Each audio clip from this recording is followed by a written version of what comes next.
Hello friends, welcome to Toppers Target YouTube channel. उम्मीद करता हूँ आप सभी लोग अच्छे होंगे और आप सभी की प्रिपरेशन अच्छे से चल रही होगी। आप सब जुड़े हैं मैथ की स्पेशल सीरीज जो कि है सीटेट जनवरी 2024 के लिए, जिसमें हम लेके आए हैं सबसे पहले अगस्त में हुआ एग्जाम जो सीटेट में पेपर 1 में हुआ था। सीटेट का एग्जाम, उसको सबसे पहले सोल्यूशन देखेंगे।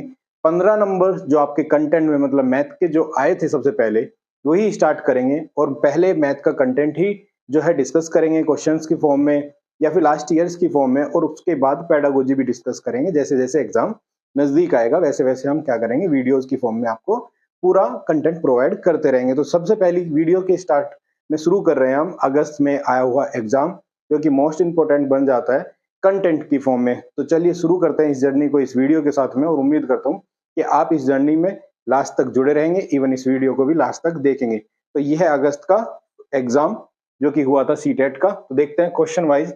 ठीक है, तो सबसे पहला क्या है, प्रियदर्शनी ने 4.8 किलोग्राम बादाम और 2500 ग्राम क्या है किशमिश खरीदे।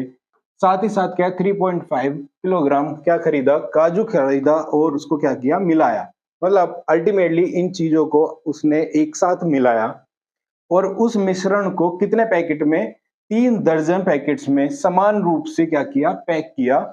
तो सभी पैकेट में आने वाला जो वेट है, वजन है, वो कितना होगा, इस सवाल में ये पूछा गया है। तो अगर हम देखें कि यहाँ पे ये 3 दर्जन में है, इधर ग्राम्स में भी वैल्यू दिखी है, तो सबसे बेस्ट है कि आप सभी को ग्राम में ही कन्वर्ट कर लो। तो जब आप ग्राम में कन्वर्ट करेंगे किसको, आप 4.8 को, केजी को, तो वो आपका बन जाएगा 4800। सेम आपका यहाँ पे ग्राम में वैल्यू दी गई है, ये यहाँ पे देन किशमिश की, और उसके बाद कहाँ है, काजू की दी है, तो आपकी वैल्यू हो गई 3500 ग्राम। सभी को जब आप जोड़ देंगे तो आपके पास वैल्यू आई 5 5 10 और 8 18, हासिल गया 1, 4 2 6 और 1 7 और 3 10।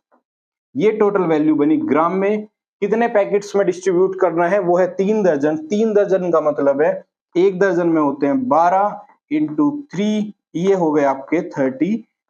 तो पैकेट टोटल कितने हो गए, 36 है। अगर आप इसको डिवाइड करते हैं 10800 डिवाइड बाय किससे, 36 से, तो सिंपल अगर आप डायरेक्टली 36 से भी टेबल से कट कर सकते हैं, अदरवाइज आप 2 से कट करेंगे तो 18 आएगा। यहाँ पे आप करेंगे 5400 आएगा। देन आप क्या कर सकते हैं, 18 तिया 54, 3 और 2 जीरो ऐसी, ये आया आपका 300 ग्राम। तो पर पैकेट जो वेट आएगा वो आएगा आपका 300 ग्राम का। यही होगा आपका आंसर 3 सही। नेक्स्ट क्वेश्चन है आपका, एक वर्ग की भुजा कितनी है, 5 सेंटीमीटर है। यदि वर्ग की भुजा को 2 गुना कर दिया जाए तो नया जो क्षेत्रफल होगा वो कितना गुना होगा। तो हम मानते हैं साइड 1 है, इक्वल टू है कितना, 5 सेंटीमीटर के। 5 सेंटीमीटर है, इसका एरिया क्या होगा, किसका, स्क्वायर का। स्क्वायर का एरिया जो होगा वो आपका इसका स्क्वायर हो जाएगा, तो 25 सेंटीमीटर स्क्वायर। ठीक है, ये एरिया अपना हुआ 1। अगर साइड को 2 गुना कर दिया जाए तो नई साइड क्या बनी होगी, S2, ये हुई आपकी कितना, 10, क्योंकि 5 का 2 गुना क्या हुआ, 10 हुआ। इसका जो स्क्वायर का एरिया हुआ A2 होगा हमारा, वो कितना हुआ आपका 100 हुआ। ठीक है, अब 25 का जो 100 है वो कितना गुना है, ये आपका आप डायरेक्टली देख सकते हैं, ये है 4 गुना। ठीक है, 4 गुना है, नहीं तो आप 100 को 25 से डिवाइड करके देखेंगे तो 4 टाइम जाएगा। तो आपका क्या आंसर आया, 4 टाइम। यही क्वेश्चन में पूछा गया था कि अगर आपके एक स्क्वायर की साइड 5 है और उसको क्या किया जाए, डबल कर दिया जाए, 2 टाइम कर दिया जाए, तो नया जो बना हुआ स्क्वायर होगा तो उसका एरिया कितना गुना होगा पहले स्क्वायर से। तो इसका आंसर हो गया 4 टाइम, और आंसर है हमारा D for Delhi. Next question है कि which one of the following groups have all 3 dimensional shape. ठीक है, निम्नलिखित में से कौन सा एक समूह ऐसा है जिसमें सभी 3 आयामी है, मतलब 3 डायमेंशनल शेप दी गई है। तो अगर आपको पता है तो जो 2 डायमेंशंस में क्रिएट होने वाली शेप होती है उनको कहता है 2 डायमेंशनल शेप। जो 3D में होता है दैट्स मीन उसमें लंबाई, ऊंचाई और चौड़ाई तीनों अवेलेबल होंगी, तो ऐसी शेप को हम क्या कहते हैं, 3 डायमेंशनल। तो इसका अगर हम देखते हैं तो ऑप्शन वाइज जाएंगे, तो सबसे पहले घन, घनाभ दोनों 3D है। वर्त क्या होता है, ये आपका होता है 2D। और शंकु जो होता है कोण, ये भी 3D। लेकिन ये 2D है तो ये कैंसिल हुआ। नेक्स्ट है घन घना वर्त, फिर ये आपका कैंसिल, घन घना वर्त ये आपका कैंसिल, त्रिभुज भी आपका 2D हुआ। लास्ट ऑप्शन अगर हम देखें तो आपका क्या बनता है, घन घना गोला सिलेंडर, इसको इंग्लिश में देख सकते हैं क्यूब, क्यूबॉइड और स्पेयर और सिलेंडर। ये क्या है, तीनों जो शेप है वो आपकी क्या है 3D शेप्स हैं, बाकी क्या है 2D के मिक्स की वजह से है, तो ये ग्रुप्स जो है तीनों है ये नहीं होंगे। आपका जो आंसर होगा वो होगा फोर्थ। नेक्स्ट क्वेश्चन देख लेते हैं। संगीता एक साबुन खरीदना चाहती है जिसकी कीमत क्या है 10 रुपए है। उसके पास 5 रुपए का सिक्का है, ठीक है। 1 रुपए के 2 सिक्के हैं और 5 जो है 50-50 पैसे के सिक्के हैं। साबुन खरीदने के लिए उसे और कितने पैसे चाहिए। Sangeeta wants to buy a soap that costs 10 rupees. She have a 5 rupees coin, क्या है 5 रुपए का कॉइन है, देन 2 कॉइन है 1-1 रुपए के, एंड 5 क्या है 50 पैसे के क्या है उसके पास कॉइन है। तो रिमेनिंग उसके पास इतना क्या बचता है कि कितना कम अमाउंट रह जाता है उसके पास साबुन खरीदने के लिए। तो लिख लेते हैं सभी को। तो 5 का कितना है 1 है तो वह 5 रुपीज। नेक्स्ट उसके पास क्या है, उसके पास है 2 सिक्के हैं 1-1 रुपए के, कि क्या है 1 रुपए के 2 सिक्के हैं, दैट्स मीन 1 + 1 होगा। नेक्स्ट उसके पास क्या लिखा हुआ है 5 कॉइन ऑफ 50 पैसे, तो 50 पैसे के उसके पास कितने हैं 5 है। इसको अगर हम डायरेक्टली लिखें ऐसे 5 टाइम, बिल्कुल सिंपल लैंग्वेज में हम समझ रहे हैं चीजों को, तो किसी को कंफ्यूजन नहीं होना चाहिए। 1 2 3 4 और ये एक और हुआ 5। जब आपके पास 5 सिक्के होंगे 50-50 पैसे के तो इनका टोटल वैल्यू बनेगी 2.5 रुपीज, ठीक है। ये आपका ये टोटल हुआ। यहां से आपके पास क्या आया 2 रुपए, ये भी एक साथ जुड़ेगा और ये आपके पास है 5। तो आप अगर इसको डायरेक्टली सभी को जोड़ेंगे तो ये आपके पास क्या बनता है 5 + 2 7 + 2 आपका बना 9 और 0.5, ये आपके पास बनता है 9.5 रुपीज। क्या है संगीता के पास अभी अवेलेबल है। लेकिन सोप की जो कीमत है वो क्या है 10 रुपए है। कीमत कितनी है 10 रुपए। तो आप डायरेक्टली 10 में से अगर 9.5 घटाते हैं तो आपके पास कितनी कीमत जो है वो बाकी रह गई, वो आपके पास रह गई 0.5 रुपीज, जो कि है 50 पैसे, जो कि आंसर आपका हो जाएगा सेकंड। तो उसको 50 पैसे और चाहिए, या फिर हम कह सकते हैं 50 पैसे की कमी है उस साबुन को खरीदने के लिए। नेक्स्ट क्वेश्चन देख लेते हैं। नेक्स्ट क्वेश्चन है select the group of fraction in an ascending order. आरोही क्रम में आपको क्या है इसको लगाना है।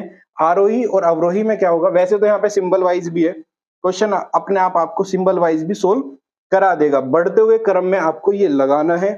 यहाँ पे 2 चीजें है, बड़ा बेसिक सा क्वेश्चन है, तो फॉर्मूले या किसी कॉन्सेप्ट को लगाने की भी जरूरत नहीं है। आप समझ सकते हैं सिंपली कि आपके पास सभी ऑप्शंस में क्या है 1 है। 1 अगर मैं एक सर्कल को 1 मान लेता हूँ, ये अपने आप में कंप्लीट है। और मैं देखता हूँ कि इसके पास क्या केस आता है कि 1/4 है, 1/3 है, 1/2 है, तो सेम यही चीजें हैं आपकी, इसी को आपको ऑर्डर में लगाना था। तो अगर एक पूरी चीज को मैं क्या है 2 हिस्सों में डिवाइड करता हूँ, ये आपकी ये वैल्यू है कहीं ना कहीं। उसके बाद दूसरा पॉइंट क्या है कि पूरी एक वैल्यू को मैं 3 में डिवाइड करता हूँ, ये आपका 3 हुआ। सेम अगर मेरे पास एक सर्कल है और मैंने इसको 4 में डिवाइड किया, तो इसमें सबसे बड़ा कौन सा होगा, तो आप आइडिया लगा सकते हैं कि सबसे बड़ा क्या होगा हमारे पास 1/2, 1/3 उससे छोटा और 1 सबसे छोटा। तो सबसे छोटी वैल्यू क्या है, ये है सबसे बड़ी, ये है आपके पास, ये सीक्वेंस आपके पास बनने वाला है। ऑप्शन में मैच कर लेते हैं कि आपके पास ऑप्शन के अकॉर्डिंग सबसे बड़ी वैल्यू क्या है। तो सबसे बड़ी वैल्यू आपके पास क्या है 1/2 है, इससे छोटी 1/3 है और देन सबसे छोटी 1/4 है, और यही आपका सीक्वेंस बना है। तो आंसर भी क्या हुआ आपका ए फॉर अमेरिका। या फिर आप एक चीज और समझ सकते हैं, यहां से अगर आपका ऊपर का जो अंश है, अंश अगर हमेशा सेम होता है, ठीक है, अंश अगर सेम है और हर आपका नॉर्मल सी बात है चेंज हो रहा होगा, ये आपका चेंजिंग है, उस केस में जितना जो बड़ा हर होगा वो संख्या आपकी उतनी ही छोटी होगी। तो सिंपल से आप देख सकते हैं अंश सभी का सेम है और हर जो बड़ा होगा वो संख्या सबसे छोटी होगी। तो आपका क्या है तीनों में आप देखेंगे तो आपका क्या बनता है 4 क्या है बड़ी वैल्यू है, तो इसका जो हर होगा इसकी वजह से क्या होगा ये वैल्यू छोटी होगी। सेम बाकी में अगर इसी सीक्वेंस को देखेंगे क्या 1/2 सबसे छोटा है? नहीं, ये गलत हो जाता है। क्या 1/2 सभी से छोटा है? नहीं।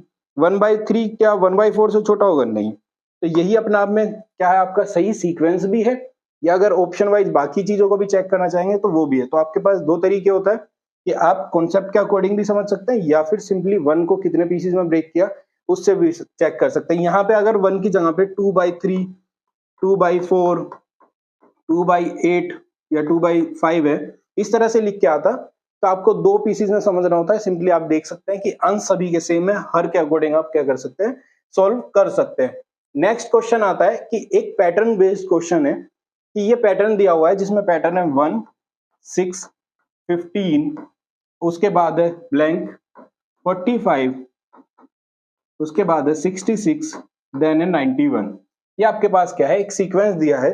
इसमें कहा है कि जो लुप्त नंबर है, जो नंबर गिवन नहीं है, ये मिसिंग नंबर जो है वो आपको फाइंड करना है। उस केस में कैसे फाइंड करेंगे, तो आपको ये पैटर्न सिंपली समझना है। तो अगर हम देखें दोनों के बीच में गैप, ये आपका क्या है, 5 का है, ठीक है। यहाँ पे 15 है, ये आपका कितना है, 9 का गैप है। यहाँ पे अगर हम गैप देखते हैं, ये आपके पास है 21 का गैप। नेक्स्ट अगर देखते हैं 25 का गैप है। कुछ इसमें देखने के बाद कुछ नया चेंज तो नहीं दिख रहा है, बट आपको दिखेगा कि यहाँ पे वापस एक गैप है, ये है 4 का गैप, और ये भी आपके पास क्या है, 4 का गैप है। तो कहीं ना कहीं जो ये ऊपर से आई वैल्यू का गैप था, तो यहाँ पे भी क्या गैप बन रहा होगा, 4 का ही बन रहा होगा। तो 9 + 4 क्या है, 13, और इसी गैप को हमने इसमें जोड़ा था तो नई वैल्यू आई थी। अब आपके पास क्या है, 15 में अगर आप इस वैल्यू को जोड़ देंगे, 15 में इसको जोड़ देंगे, तो आपके पास आएगा 28, और यही आपका क्या होगा, आंसर होगा। क्योंकि अल्टीमेटली आपके पास इसमें से जब इसको घटाते हैं तो बनता है 13, और इसी 13 की हेल्प से आपके पास जो 4 का सीक्वेंस है ये मेंटेन रहेगा। सेम अगर आप आगे देखेंगे तो यहाँ पे भी आप देखेंगे तो ये भी 4+ ही बनाता चलेगा। तो 4+ जाएगा तो ये बनाएगा आपके पास, यहाँ क्या बनाएगा, 17, ठीक है। 17 बनाएगा तो आप जोड़ेंगे 8 और 7 क्या होता है, 5। आपको पता है अगली वैल्यू क्या है, 5 से स्टार्ट है, पूरा जोड़िए, जोड़ना है, वैसे 45 ही बनना है आपका, ठीक है। तो आपका क्या है, 28, यही होगा आपका आंसर, और ये है सेकंड आंसर आपका सही होगा। नेक्स्ट क्वेश्चन पे जाते हैं, तो नेक्स्ट क्वेश्चन देख लेते हैं। नेक्स्ट क्वेश्चन क्या है कि जो निम्नलिखित तालिका को पढ़े और बताना है सबसे आम और दुर्बल रक्त समूह का अनुपात क्या होगा, ठीक है। इस जो टेबल है इसके अकॉर्डिंग हमें जवाब देना है, अपने अकॉर्डिंग नहीं। तो इस टेबल को पढ़ना है और ये बताना है कि जो रेशो है इसका, जो आपको मोस्ट कॉमन है ब्लड ग्रुप वो, और सबसे रेयर जो होगा ग्रुप, उन दोनों के बीच का रेशो क्या होगा। तो सबसे जो कॉमन है दैट्स मीन सबसे ज्यादा होगा। तो देख लेते हैं सबसे ज्यादा किसमें है, 12, कौन सा है, ओ का है। उसके बाद सबसे रेयरेस्ट कौन सा है, जिसकी वैल्यू 3 है। तो सबसे ज्यादा कौन है, आम कौन है, 12। ये भी ध्यान रखेंगे कि रेशो किसका पहले पूछा गया है, तो सबसे पूछा है आम, मतलब आपका मोस्ट कॉमन, तो ऊपर रहेगा कॉमन, जो मोस्ट कॉमन है या फिर आम कह सकते हैं, और जो नीचे रहेगा अनुपात में वो रहेगा सबसे कौन सा, दुर्लभ, रेयरेस्ट कह सकते हैं, इसकी वैल्यू है 3। इन दोनों को अगर आप क्या करते हैं, सोल्व करते हैं, 4/1 आएगा, जिसको 4:1 भी आप लिख सकते हैं। अब देख लेते हैं आंसर, और आंसर आपका है 3rd, और यही करेक्ट हो जाएगा आपका आंसर। नेक्स्ट क्वेश्चन देख लेते हैं। नेक्स्ट क्वेश्चन में कहा है कि ये बताइए कौन सा स्टेटमेंट गलत है। आप अगर एक एक को देखते हैं तो समझ के चलेंगे, यहां से सबसे पहले सबसे लास्ट से, कि एक हमारे पास क्या है, एक समांतर चतुर्भुज एक आयत बन जाता है यदि उसके सभी कोण समान हो जाए। तो अगर समांतर चतुर्भुज है, समांतर अगर चतुर्भुज है, ठीक है, इसके सभी समान कोण हो जाए, कोण अगर समान हो जाएंगे, कहीं ये समझ सकते हैं, तो क्या है, ये एक आयत बन जाएगा, बिल्कुल सही बात है। नेक्स्ट, एक समचतुर्भुज है जिसकी सारी साइड जो है इक्वल है, एक वर्ग बन जाएगा यदि उसके सभी कोण समान हो। समचतुर्भुज में ऑलरेडी क्या है, उसकी साइड सारी इक्वल है, अगर कोण भी इक्वल हो जाएंगे तो वो क्या होगा, स्क्वायर हो जाएगा। तो रोम्बस क्या है, rhombus become a square if all its angle are equal. Simple है, ये भी स्टेटमेंट सही है, ये भी स्टेटमेंट सही है। नेक्स्ट स्टेटमेंट चेक करते हैं। एक आयत एक वर्ग बन जाता है, एक आयत जो है वो वर्ग बन जाएगा यदि उसकी सभी साइड्स जो है समान हो जाए, बिल्कुल सही बात है। क्योंकि रेक्टेंगल में जो आपका सिंपल रेक्टेंगल है और स्क्वायर है, उसमें डिफरेंस क्या आता है आपका, सिंपली साइड का आएगा, एंगल तो 90 है, तो वर्ग बन जाएगा अगर सारी साइड सेम हो जाए। ये भी स्टेटमेंट क्या है, आपका सही है। तो अगर आपने सभी फाइंड कर लिए तो लास्ट का जो बचा आपका फर्स्ट वो क्या हो जाएगा, गलत हो जाएगा। वैसे भी अगर आप देखें एक पतंग आयत बन जाती है यदि उसके विपरीत कोण बराबर होते हैं, ऐसा नहीं है। एक पतंग क्या होती है, कुछ इस तरह के आप देख सकते हैं, ठीक है, थोड़ी शेप गलत हो गई, ये आप कुछ ऐसे समझ सकते हैं। ये अगर कोण इसके क्या होते हैं, इक्वल है, सामने की दोनों साइड्स क्या हो जाएंगे, इक्वल हो जाएगी, जिसकी वजह से क्या समद्विबाहुज बनेगा। तो ये भी क्या है आपका, क्या है, गलत हो जाएगा, आयत नहीं बनता। तो ये आपका क्वेश्चन गलत है, बट अल्टीमेटली यही आपका क्या होगा, आंसर होगा, बिकॉज ऑफ हमें गलत स्टेटमेंट ही पूछा है। तो इसका आंसर है हमारा फर्स्ट। सेकंड क्वेश्चन पे जाते हैं। अमीनी विभिन्न आयतों के रूप में 36 समान वर्गों को व्यवस्थित कर रही है, ठीक है। एक शख्स है जो इसको व्यवस्थित कर रहे हैं, कितने, 36 समान वर्ग को, ठीक है। इन वर्गों को कितने अलग अलग प्रकार से आयताकार बना सकती है।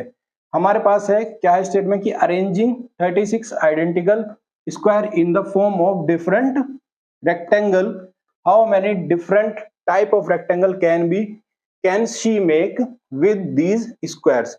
अल्टीमेटली क्वेश्चन समझते हैं कि आपके पास क्या है, 36 ऐसे ब्लॉक हैं जो क्या है, स्क्वायर्स हैं। अब वे 36 जो है, टोटल कितने 36 है, वो इस तरह अरेंज करने हैं कि जब ये एक दूसरे से ऐसे लगा के रखे जाएं तो क्या करे, ये रेक्टेंगुलर शेप, टोटल जो जुड़ेगी शेप, जो ये अपने आप में एक शेप बनी है सभी को जोड़ के, तो ये क्या हो, एक रेक्टेंगल हो, आयताकार हो। तो ऐसे कितने बनेंगे, तो देखिए इसके दो तरीके आप सिंपली समझ सकते हैं कि आप या तो क्या कर सकते हैं, सभी को क्या है 36 के 36 को ऐसे क्या है एक साथ जोड़ के रख दीजिए, टोटल कितने 36 ऐसे अगर आपके सारे लगा दिए 36, तो ये भी क्या है अपने आप में कि क्या कर रहे हैं, आयताकार फॉर्म कर रहे हैं। तो एक केस ये बनता है, या फिर क्या हो सकता है, आप दो लेयर में बना सकते हैं इसको कि 18 ऊपर और 18 नीचे, ठीक है। तो इसमें क्या होगा आपके, ये भी क्या बनाएगा 36। अब इस तरह आप एग्जाम में तो बना के देख नहीं सकते, ठीक है, आपको बेस्ट क्या रहेगा कि आप 36 के क्या करने हैं, ऐसे टुकड़े करिए 1 बाई 1, कि आपका 36 इंटू 1 क्या बनता है, ये भी 36 बनेगा। अब यहाँ पे 2 रखेंगे तो ये क्या आएगा आपका 18 इंटू 2 इक्वल टू क्या होता है 36। या फिर आप ये भी देख सकते हैं 36 किस किस से डिवाइड होता है, अगर हम 3 से करके देखेंगे तो 12 या 36 होता है, आपका ये भी 36 ही फॉर्म करेगा। 4 तो आपका 8 9 चौक 36, 9 आएगा, ये भी 36 ही फॉर्म करता है। उसके बाद क्या आता है आपके पास 6 इंटू 6, ये भी क्या आएगा 36, ठीक है। 1 2 3 4 5 कितने केसेस आए जिनसे हम 36 बना सकते हैं, तो हमारे पास कितने केस आए, ये है टोटल 5। अब देखिए इसको समझिए, जो हमने सबसे पहले बताया था कि 36 को एक ही लाइन में लगाइए, ये एक ही लाइन में है सभी 36 के 36, ये फर्स्ट केस था। सेकंड केस में हमने क्या किया था, इसको डबल स्टोरी बनाया, तो 18 प्लस 18 टोटल 36, और ये अपने आप में क्या बनाएगा, टोटल फॉर्म आपकी क्या होगी, रेक्टेंगल की। सेम अगर आप 3 फॉर्म में बनाते हैं इस तरह, तो आपके पास ये भी क्या होगा, रेक्टेंगल होगा। इसी तरह आपके पास क्या होगा, 4 की भी बना सकते हैं, ओके, 4 में भी आपका क्या होगा, सेम आयताकार टोटल शेप बनेगी। और उसके बाद 5 की नहीं होगी क्योंकि उसका टोटल जो वैल्यू है 36 नहीं बनती, 5 से डिवाइड नहीं कर सकते 36। अब आता है 36 में, काफी लोगों को कंफ्यूजन होता है कि अगर मैंने इसको 36 के लिए कितना, 1 2 3 4 और ये हो गया मेरा 5 और ये 6, ठीक है, 1 2 3 4 5 6 बनाया। इसी तरह मैंने 6 बार इसको ब्रेक किया, ठीक है, 4 5 और ये 6, ठीक है, ये हमारे पास टोटल क्या हुआ। अगर हम इसको देखते हैं कि यहां से यहां तक कितनी है 6, और यहां से यहां तक भी हुई कितनी 6। अल्टीमेटली काफी लोगों को पॉइंट है कि ये आयताकार नहीं है, रेक्टेंगल नहीं है, ये तो स्क्वायर हुआ। लेकिन एक स्टेटमेंट है, अगर आपने ध्यान से पढ़ा हो या फिर याद हो, कि सभी जो स्क्वायर्स हैं वो अपने आप में रेक्टेंगल होते हैं, सभी वर्ग आयत होते हैं, सभी आयत वर्ग नहीं होते। सभी स्क्वायर जो है क्या होता है, रेक्टेंगल होते हैं, लेकिन सभी रेक्टेंगल्स कभी भी स्क्वायर नहीं हो सकते। तो सेम चीज, ये एक वर्ग है, स्क्वायर है, लेकिन आयताकार भी है।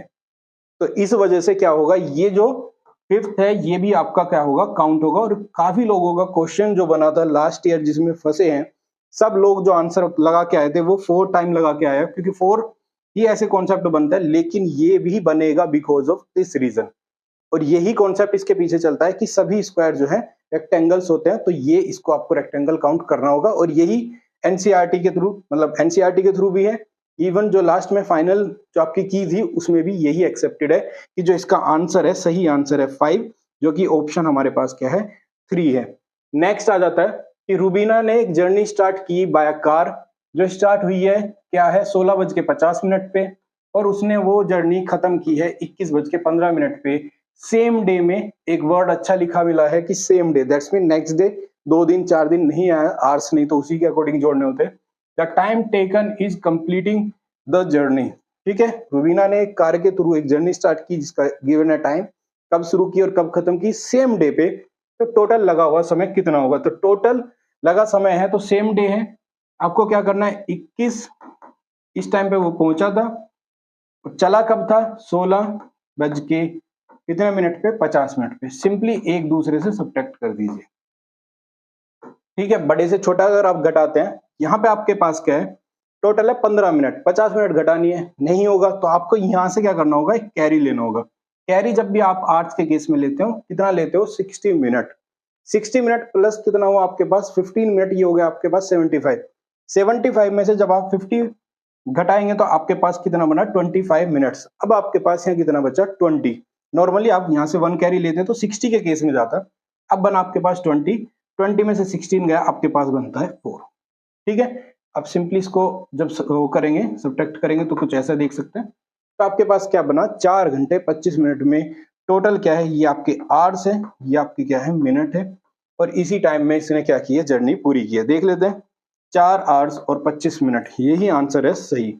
इसके अलावा देखिए ये 3 आवर्स है, 35 मिनट्स है, ये 35 मिनट्स, ये 3 आवर्स, तो आपका आंसर हुआ 3rd, यही करेक्ट आंसर है। नेक्स्ट जाते हैं क्वेश्चन के साथ कि एक पूरी संख्या को 100 में जोड़ा जाता है और उसी संख्या को 100 से घटाया जाता है, और इस प्रकार प्राप्त दो संख्याओं के परिमाण को क्या करते हैं, हम क्या करते हैं जोड़ देते हैं। योग क्या होगा, ठीक है। The whole number is added to 100, the same number is subtracted from 100, the sum of the two resulting number so obtained is, ठीक है। क्वेश्चन इंग्लिश में भी हुआ, हिंदी में। माना जो आपकी वैल्यू थी वो थी x, जो संख्या है हमने एज्यूम कर ली कि x थी। इसने क्या कहा कि संख्या को 100 में जोड़ा जाता है, संख्या है इसको 100 में जोड़ दिया, सिंपल है, आपके पास एक रिजल्ट बना। नेक्स्ट क्या है, उसी संख्या को 100 से घटा देते हैं, तो हमने क्या किया 100 से इस संख्या x को क्या किया घटा दिया, ठीक है। नेक्स्ट क्या है, इस प्रकार प्राप्त दो परिमाणी संख्या को का क्या होगा योग, तो योग कर देंगे, तो दोनों के बीच में क्या लगाया प्लस का सिंबल। अब क्या करते हैं इसको ओपन कर सकते हैं, आपका क्या बनेगा x plus 100 plus 100 minus x, x से x कटेगा, एक माइनस प्लस का है घट जाएगा, और उसके बाद 100 प्लस 100 क्या बना आपका 200, ठीक है।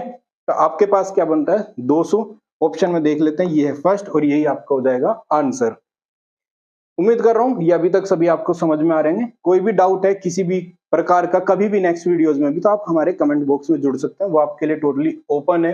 नेक्स्ट क्वेश्चन बड़ा ही आसान है कि 100 लाख, ठीक है 100 लाख है, 100 lakh is also known as, ठीक है, कि आपका क्या है जो 100 लाख है वो कितना होता है, वो आपका होता है 1 करोड़, ठीक है, ये 1 करोड़ होता है। अगर आपको इसमें कंफ्यूजन है कि 1 करोड़ कैसे होता है, तो आप कमेंट करिए, इसका एक्सप्लेनेशन नेक्स्ट वीडियो में करेंगे कि इसको कैसे कैलकुलेट कर सकते हैं, मतलब इसको कैसे लिखेंगे।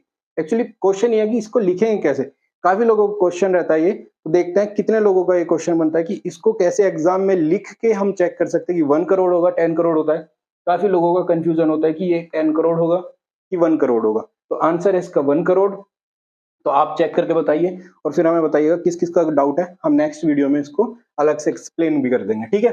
नेक्स्ट आपका which of the following arrangement represents a descending order of the number, आपका जो डिसेंडिंग है घटता हुआ क्रम कौन सा इसमें से है वो पहचान के आपको बताना है। आपके पास 4 ऑप्शन है, सेम वैल्यूज है सारी रिपीटेड, तो आपको देखना है सबसे पहले में सभी में देखेंगे क्या सभी में सारी बड़ी नंबर्स हैं, तो आप देखेंगे 10.5 10.05, दैट्स मीन ये तो ऊपर वाले से छोटा हुआ, तो ये तो गलत ही होगा। नेक्स्ट है 10.5, दैट्स मीन इसको आगे सोचेंगे हम।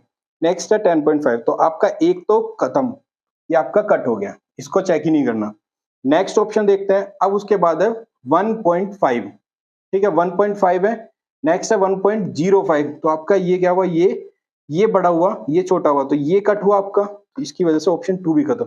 ये सेम वैल्यू है, तो नेक्स्ट नंबर पे चेक करेंगे, ये है 1.055 और नेक्स्ट है 1.05। अब आप देखिए 1.055 में और 1.05 में कौन सा बड़ा होगा आपका पॉइंट, मतलब 1.055 बड़ा होगा, कितना होगा 0.005, ये आपका बड़ा हो जाएगा। अब आगे ये तो आपका क्रॉस हुआ, आगे आपको चेक करने की जरूरत ही नहीं है, क्योंकि सीक्वेंस में ये सीक्वेंस फर्स्ट सीक्वेंस क्या आपका सबसे बड़ा सीक्वेंस से फॉलो हो रहा है और यही आपका सही होगा आंसर, ठीक है। सेम आगे आप भी देखेंगे तो कोई बेनिफिट नहीं है, क्योंकि आपके ऑलरेडी बाकी ऑप्शंस आपने कट कर दिए, तो आपका है आंसर फर्स्ट। नेक्स्ट क्वेश्चन देख लेते हैं। निम्नलिखित में से क्या 36 30 का गुणक नहीं है? Following is not factor of 3630, ठीक है 3630, 3630 का गुणक कौन नहीं है? तो गुणक अल्टीमेटली आपका है फैक्टर कौन होता है जो उस संख्या को कट कर सके। देखिए आपके पास बड़ा सिंपल है, फैक्टराइजेशन मेथड के अकॉर्डिंग आप इसको इजीली कट करके देख सकते हैं, बट अगर हम एक एक ऑप्शन को चेक करके देखें तो आप समझ पाएंगे। जैसे कि सबसे पहले से देखते हैं, इससे आपको कहीं ना कहीं कॉन्सेप्ट समझने में भी आसान होगा। आंसर हम डायरेक्ट बता देंगे तो हमेशा बेनिफिट नहीं होता, कॉन्सेप्ट समझिए। तो अगर हम 11 के फैक्टराइजेशन रूल से देखते हैं तो आपका क्या कहता है, इवन टर्म्स और ओड टर्म्स का क्या है, एक दूसरे को क्या करते हैं जब सब्ट्रैक्ट करते हैं तो जो रिजल्टेंट है इवन टर्म्स और ओड टर्म्स का या तो बनना चाहिए 0 या फिर क्या बनना चाहिए, वो 11 से कटने वाली संख्या बननी चाहिए। अगर ऐसा केस है तो 11 से कट जाएगी, 11 से पूर्णतः कटेगी। तो हम देखते हैं पहला दूसरा तीसरा चौथा ऐसे, तो पहला और तीसरे का जो टोटल है वो आता है 6 और दूसरा और जो आपका फोर्थ पोजीशन पे है वो भी क्या है 6। जब एक दूसरे से इवन और ओड टर्म्स को घटाएंगे तो 6 माइनस 6 क्या बनाएगा 0। तो अल्टीमेटली जब बनता है 11 के केस में अगर आप चेक करते हो इवन और ओड टर्म्स का अगर डिफरेंस 0 आ जाता है तो वो 11 से कट जाएगी, ठीक है। तो 11 से तो ये ऑलरेडी कट जाती है, ठीक है। पूछा गया है सवाल में कि किससे नहीं कटेगी, तो 11 से कट जाएगी। 3 का चेक करते हैं। 3 का सिंपल है कि आपको ये 3 से कट करके देख लो, या फिर आप टोटल जो आप चेक करना चाहे तो भी देख सकते हो। 3 से ये भी कटेगा ये भी कटेगा, सब आपका 3 से कट जाएगा। टोटल के हिसाब से भी आप जोड़ सकते हैं, 3 3 6 और 6 6 12, 12 को आप कट कर सकते हैं 3 से, तो आपका 3 का भी रूल क्लियर। 5 का चेक करें तो लास्ट में क्या होना चाहिए, या तो 5 या 0 ये आपके पास होना चाहिए, तो भी वैल्यू कट जाएगी। तो आपका क्या हो गया कि आपका 5 भी कट करेगा, 3 भी कट करेगा, 11 भी कट करेगा, बचा 9। तो आंसर 9 होगा इसका, जो इस वैल्यू को कट नहीं कर रहा होगा। अब 9 का भी रूल देख सकते हैं कि आप इसको टोटल जोड़ के देख लीजिए, तो आपके पास क्या बनता है, क्या बना था 12। अब इसको 9 से अगर डिवाइड करेंगे तो ये डिवाइड नहीं होता, दैट्स मीन ये भी डिवाइड आपसे नहीं होगा। तो इसका आंसर जो आपका सही हो जाएगा वो है 9। आपके यहाँ से कॉन्सेप्ट भी क्लियर हुआ। ये क्वेश्चन काफी इंपॉर्टेंट है क्योंकि हमने कम्युनिटी में पोस्ट किया था। डिफरेंस बस ये था कि आप अगर अभी जाके देखेंगे तो वो हमारे कम्युनिटी में अभी भी क्वेश्चन अवेलेबल है, आप उस पर आंसर भी कर सकते हो। उस क्वेश्चन में जस्ट 5 की जगह पे वैल्यू क्या थी 1 1 थी, अदरवाइज सेम क्वेश्चन था और मोर देन 80% लोगों ने उसका क्वेश्चन का आंसर गलत दिया है।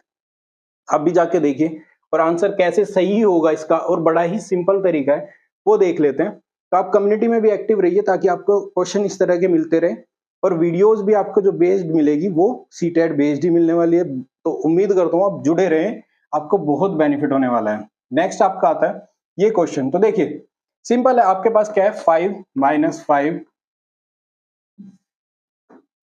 Minus 5 plus 5 minus 5 plus 5 minus आगे कितना भी लिखिए कोई फर्क नहीं पड़ता। ये टर्म्स भी कितनी लिखी, बस ध्यान देना आपको कितनी टर्म्स बोला है। ये आपको कहा है ओड, मतलब विषम, विषम टर्म्स तक होगा ये, एन जो नंबर होगा लास्ट तक, nth जो टर्म है वो क्या है आपकी ओड है। तो जो अगर हम nth तक मान के चलते हैं, हम मान सकते हैं 3 भी हो सकती है, 5 तक भी जा सकता है, मतलब ये अल्टीमेटली आपका नंबर हो सकता है यहीं तक हो सकता है आपका कहाँ है ओड, 1 2 3 ओड आ जाता है, 4 5 ये भी ओड आ सकता है, इसी तरह आगे भी ओड हो सकता है। तो आप मान के चलिए ओड टर्म्स होनी चाहिए, ऐसा केस आप समझिए। तो अगर आप इसको समझते हैं, मैं मान लेता हूं इसमें हमारे पास कितनी टर्म है 5, ये भी ओड है। अब आप देखेंगे कि आप पहले दो पकड़िए, एक प्लस है एक माइनस, तो क्या होगा, ये कट जाएगा। सेम चीज अगला भी क्या कटेगा, कट जाएगा। लास्ट में क्या बचेगा, 5, कौन सा, प्लस का। ठीक है, अब अगर इसी को आप देखें सेम, अगर ये क्या होता, -5 + 5, कितनी टर्म्स हो गई, 5 यहां तक थी, 6 7 टर्म्स अगर ओड होती है टोटल, तो भी क्या होता है, ये इससे कट जाना था, बचता क्या, +5। आपकी n कितना भी नंबर होता, इसमें n कितना भी नंबर होता, जब आप इसको देखेंगे तो ये एक दूसरे से कट के जो नेक्स्ट ओड बचेगा, लास्ट का जो ओड बचेगा वो हमेशा 5 बचेगा, वो भी कौन सा, प्लस का। साइन को देखिए, ओड और इवन को देखिए, आपको आंसर मिल जाएगा। तो ऐसे केस में आंसर भी आपका क्या होगा, +5, क्योंकि अगर ये भी अगर आप देखते हैं कितनी है, 3 और 3 6, ये आपके पास कितनी 6 टर्म्स है। इसका मतलब ये टर्म्स अगर आप इसको हटा देते हैं, ये कितनी बनी, ओड टर्म्स। इसमें ये भी कट, ये भी कट, और आपके पास लास्ट बचता है ये। इसको क्यों कट किया, क्योंकि ये इवन टर्म्स थी। तो इवन को नहीं कंसिडर करना, हमें क्या करना है कि टोटल ये ओड टर्म्स होनी चाहिए। तो ऐसे केस में आप एग्जांपल के लिए जो वैल्यू दी गई है उसमें से क्या कर सकते हैं, ये बना लीजिए ओड टर्म्स, अगर क्वेश्चन में ओड दिया है, इवन बना लीजिए इसी सीक्वेंस में प्लस माइनस के, और बाद में क्या करिए, इसको डायरेक्टली कट करके ऐसे देख लीजिए कितनी कटेगी और कितनी बचेगी। तो यहाँ पे हमारा आंसर क्या हो गया, +5, क्योंकि ओड टर्म जो हमारी बचती है वो हमारी क्या बचती है, +5। ठीक है, ये आपका आंसर हुआ 4th। और इस तरह से हमने की 15 क्वेश्चन की प्रैक्टिस। अब आप बताइए कि ये प्रैक्टिस सेशन आपको कैसा लगा, जो कि सीटेट पेपर 1 बेस्ड था, और ये लास्ट ईयर नहीं, इसी साल अगस्त में आपका आया था एग्जाम, उसमें 15 क्वेश्चन पूछे थे पेपर 1 में। अब पेपर 2 की भी वीडियोज लाएंगे, सेम प्रीवियस ईयर भी कराएंगे, उसके अलावा जो इंपॉर्टेंट क्वेश्चन है वो भी, जो थ्योरेटिकल पोर्शन आता है, चाहे पैडागोजी हो, नॉन पैडागोजी पोर्शन हो, जो जिस तरह से आपने देखा यहाँ पे शेप के ऊपर क्वेश्चन आया था, वो सभी हम कराने वाले हैं। तो आप चैनल को कर लीजिए सब्सक्राइब, हमसे जुड़े रहिए, और आप एप्लीकेशन भी डाउनलोड कर सकते हैं मॉक टेस्ट फ्री में देने के लिए, प्रैक्टिस सेट फ्री में देखने के लिए। साइंस स्पेशल अगर आपको पढ़ना है तो वहां पे एक बैच है बहुत ही कम कॉस्ट में, आप जाइए, चेक करिए, आपको खुद लगेगा कि वो वैल्यूबल है। तो इस वीडियो को यहीं समाप्त करते हैं, नेक्स्ट वीडियो के साथ मिलते हैं नेक्स्ट टॉपिक में। तो जय हिंद, जय भारत।